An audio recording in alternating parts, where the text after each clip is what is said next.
Bonjour à tous, ici Adrien. Aujourd'hui on est le vendredi 13 janvier 2023 et dans cette vidéo on va parler d'Open Mandriva. Alors Open Mandriva c'est quoi? C'est une distribution Linux basée sur Mandriva Linux qui a été créée en 2013. Vous le savez, Mandriva n'existe plus depuis, il y a eu Mageia et Rosa comme fork, et les développeurs restants ont fait en 2013 Open Mandriva. La distribution principale, là, c'est Open Mandriva Helix. On a la version Rock, qui est une fixed release. Et d'ailleurs, Open Mandriva a été la première distribution, et encore aujourd'hui, c'est une des rares, à être compilée entièrement avec le compilateur C-Lang au niveau de ses paquets, au lieu de GCC. Bon, c'est technique. Après, il faut voir le gain, pas forcément facile à percevoir à l'usage. Et récemment, le projet Open Mandriva a publié une version rolling release nommée Open Mandriva ROM. Donc si on va sur le wiki, on va voir que la fixed release ici, donc Open Mandriva Rock, est notée pour les entreprises, les serveurs et les utilisateurs qui n'aiment pas trop le changement. En fait, c'est sur le même modèle que la Mandriva de l'époque avec des montées en version. D'ailleurs, petite anecdote, Mandriva a été la première distribution Linux que j'ai utilisée en 2008. Quant à la version Rolling Release ROM, vous voyez, elle est notée là comme étant plus adaptée pour les utilisateurs individuels. En gros, c'est pour avoir les versions toujours à jour de ces logiciels et bénéficier au fil de l'eau des améliorations, des nouvelles fonctionnalités. Alors cette version Rolling Release, elle embarque à ce jour KDE Plasma 5.26. 4, toute dernière version de KDE Plasma, les KDE applications 22.12.2, si on descend un petit peu, on a le noyau Linux 6.1, donc c'est la branche la plus récente du noyau. Au niveau de l'outil d'installation, on retrouve Calamares, donc bye bye le Drake Installer, vous savez l'outil d'installation historique de Mandriva. Et côté application, là, on va voir qu'on a LibreOffice 7.5 bêta, selon ses release notes, assez étrange. On a Firefox et Chromium 108, c'est du tout récent aussi. On va retrouver Krita et GIMP dans leur dernière version à ce jour. Et on a VirtualBox 7.04, VLC 3.0.18. Bon, c'est du tout neuf. Ici, si on va dans les release notes, au niveau des images, on n'a qu'une image avec l'environnement de bureau KDE Plasma, comme environnement de bureau. Pas vraiment de surprise sur la mise en avant de KDE Plasma, c'était l'environnement de bureau phare de Mandriva à l'époque. Donc au moins, on va peut-être avoir un truc bien intégré, je l'espère, aussi bien que le GNOME de chez Fedora. Cependant, si on va sur le site de SourceForge, où on télécharge les images ISO, on remarque une image ISO de GNOME quand même, ici, elle est là. Bon, ok.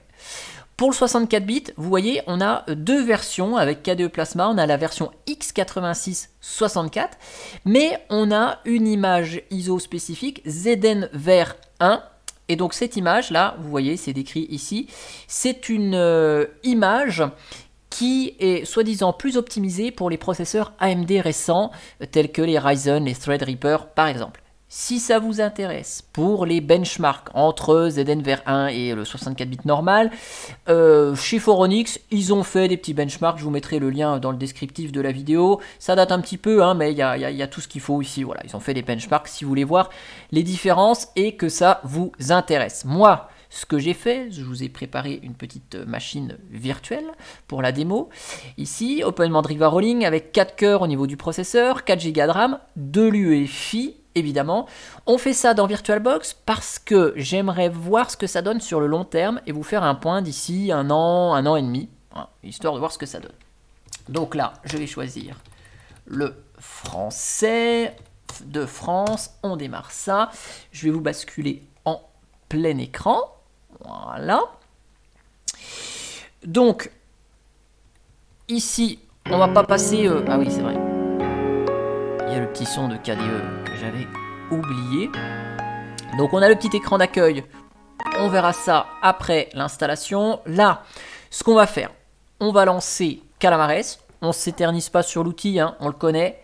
C'est Calamares, donc langue, fuseau horaire, disposition du clavier. Juste un truc. Par défaut, ici, une seule partition est créée en EXT4, avec tout dedans. plus la petite partition UEFI, aucun swap, hein, donc on verra si ça utilise ZRAM. Là, je vais créer mon petit utilisateur habituel avec son mot de passe. On a l'utilisateur root ici avec un mot de passe différent, ça j'aime bien. Et donc, je vous accélère l'installation comme d'hab, parce qu'il n'y a rien de marrant, et on se reprend après le redémarrage.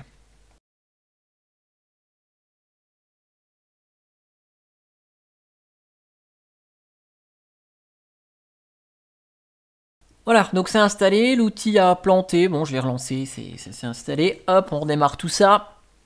Donc, on va voir d'ailleurs l'écran d'extinction, ici. Et tiens, d'ailleurs, le temps que ça redémarre, je vais vous dire un truc. Vous voyez, là, on a le thème Grub, ok, avec les petites fleurs, c'est joli. Je démarre, et vous allez voir qu'on retrouve ce qu'on connaissait du temps de Mandriva, vous voyez, la fleur qui arrive, alors c'est très rapide, parce que on est sur SSD ici, mais le thème Grub, la fleur qui s'affiche pendant le démarrage du système, vous voyez, le fond de KDE, tout est cohérent du démarrage de Grub jusqu'à KDE Plasma. Et ces jolis thèmes cohérents, bien travaillés, on ne retrouve plus trop ça dans les distributions Linux aujourd'hui. Bon, on a ça encore sur Open Mandriva. Alors, l'écran d'accueil, ici, c'est assez classique de nos jours. Bon, c'est juste un peu en franglais. On a un onglet pour les caractéristiques du système. On a l'accès aux petits outils d'Open Mandriva ici. Donc, l'Open Mandriva Repository Picker, un outil de présélection de bureau. Hop, on verra tous ces outils après. La configuration des mises à jour. Le centre de contrôle d'Open Mandriva. Un outil pour le rapport de bugs. Dans configurer, on a un accès aux outils de config du système qui sont en fait des raccourcis vers les outils de KDE, hein, gestion du réseau, l'écran, imprimante, thème, tout ça. Dans applications, là, on va retrouver des applications qui nous sont suggérées pour enrichir la Logitech par défaut. Hein, voilà. Donc si j'essaie d'en installer une, par exemple Strawberry, hop, vous voyez, ça lance DNF qui va installer le logiciel. Donc les logiciels sont gérés avec DNF. URPMI, l'outil de gestion de paquets historique de Mandriva, semble avoir disparu. D'ailleurs, beaucoup, alors là je vais pas installer, hein, mais beaucoup d'outils phares de Mandriva de l'époque ont disparu. Bon, vous remarquez, c'est pas plus mal, hein, autant utiliser des outils déjà existants et bien maintenus comme DNF. Dans contribuer, là, on va retrouver les liens vers la doc, l'aide, les forums, tout ça. Et puis, on a un onglet qui explique les différents dépôts avec, à nouveau, l'outil qui permet de gérer les dépôts, l'Open Mandriva Repo Picker. Voilà. Donc ça, c'est pour le petit écran d'accueil. Si je vous lance Dolphin, le gestionnaire de fichiers, ici. Donc, vous voyez, on est sur un thème clair, tout est en français, nickel, parfait. Ah, ok. Si je clique sur Donate, là, hein, on voit que le navigateur par défaut qui se lance, c'est Falcon. Voilà, donc Falcon est le navigateur par défaut sur cette Open Mandriva. Donc c'est ce navigateur-là qui se lance. Ici, direct, et c'est en français évidemment. Alors, vite fait, ce qui est livré par défaut comme logiciel. Si on va dans Bureautique, là, donc LibreOffice, on l'a vu. Les applis KDE sont là pour lire les PDF. Okular, on a Kmail pour rédiger des courriels. Hein. Ce mot est très cher à un de mes collègues. Courriel, donc.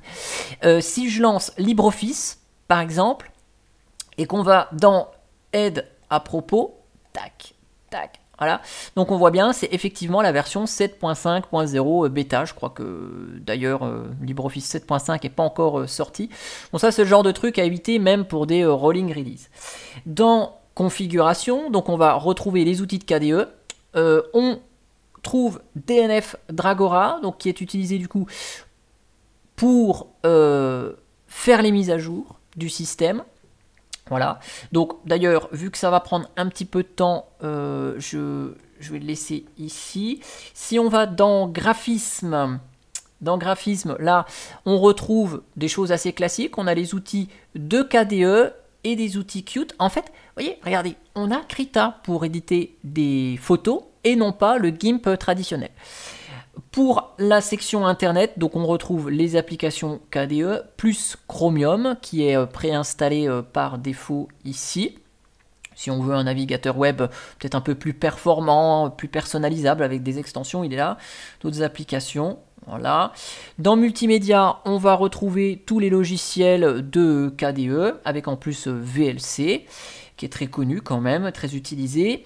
Dans système, on retrouve les utilitaires de KDE. On a de nouveau notre fameux DNF Dragora, tout comme le Software Repository Selector, on verra plus tard. On a Rosa Image Writer pour graver les images ISO sur les clés USB. Et dans utilitaire, on va retrouver des outils classiques comme Spectacle pour la capture d'écran, Arc pour les archives compressées. Enfin, tout ce qu'on retrouve dans un environnement de bureau KDE comme la calculatrice, etc. etc. Alors, DNF Dragora, bon, c'est l'outil graphique pour installer des paquets, les mettre à jour. Vous savez que j'aime pas trop cet outil qui est pour moi pas très ergonomique, voilà, on va dire ça comme ça. Regardez, pour mettre à jour le système avec DNF Dragora, donc comment on fait? Ici on va là, on va dans à mettre à jour, on se dit oh bah il n'y a qu'un seul paquet à mettre à jour. Non, en fait, il faut aller ici, groupe tous. Voilà. Et là, vous faites sélectionner tout, vous faites appliquer. Vous voyez, c'est pas très ergonomique. D'ailleurs, dans les mises à jour, on voit qu'on a une nouvelle version du noyau qui va s'installer, la version 6.1.4. Dans les mises à jour, on voit qu'on a plein d'applications ici, des KDE Frameworks qui vont s'installer en version 5.101. On a des composants de KDE, j'ai vu. On va descendre ici, donc là c'est toutes les KDE applications. On a une mise à jour de LibreOffice en version 7.5.0.1, mais ça reste toujours quand même pas une version stable. C'est pas sorti en stable encore. KDE Plasma, vous voyez, la version 5.26.5 est poussée. Donc l'image ISO, elle date du début du mois de janvier. Et vous voyez, on a déjà plein de mises à jour. Donc je vais les faire comme ça, vu que ça prend un petit peu de temps. On va laisser tourner ça là derrière. Le temps que ça se met à jour. Si, je vais vous lancer une petite console. Je vous lance une petite console ici pour vous montrer 2-3 bricoles. En ligne de commande, on ne va pas rester longtemps. En ligne de commande, c'est juste pour vous montrer que si je fais DRAC et plein de fois tabulation, je n'ai plus d'outil DRAC quelque chose, ni d'outil URPM quelque chose. Donc, Open Mandriva fait vraiment table rase du passé des outils de Mandriva qu'on avait historiquement. Par contre, on a bien DNF, hein, vous voyez, pour mettre à jour ces logiciels, comme je l'ai dit il y a quelques minutes. Ah oui, et pendant l'install, je vous ai dit, il n'y a pas de swap. Si je vous fais un petit swapon-s, on va remarquer, vous voyez qu'on a quand même ZRAM qui est actif. Donc pour 2 Go, on a 2 Go de mémoire compressable, au cas où on soit vraiment à court de ressources système. Voilà. Donc ça, c'était pour la petite partie console. Je vais revenir rapidement sur l'Open Mandriva Software Repository.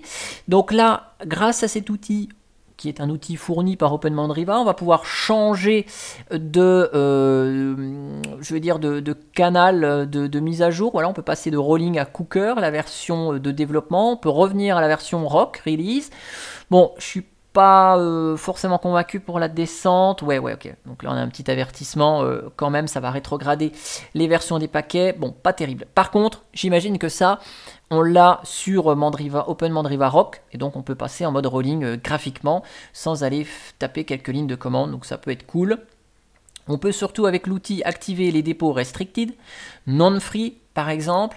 Donc ça, c'est pour les pilotes, les codecs. Et on peut rajouter, vous voyez en bas ici, on peut rajouter facilement des dépôts annexes comme celui de Brave, si on aime ce navigateur, Chrome, Google Chrome, Edge. On a d'autres dépôts de Microsoft. Donc bon, pourquoi pas? Pourquoi pas pour cet outil-là? En autre outil fourni par Open Mandriva, on a l'Open Mandriva Control Center qui est largement moins sexy que le CCM de Mandriva qu'on connaissait à l'époque. En fait, on retrouve juste des liens ici via différents onglets. On retrouve des liens vers les applications ou les modules du centre de contrôle de KDE. Par exemple, vous voyez, si je fais Display and Monitor, là, hop, ça m'ouvre juste l'élément du centre de contrôle de KDE. Bon, ok.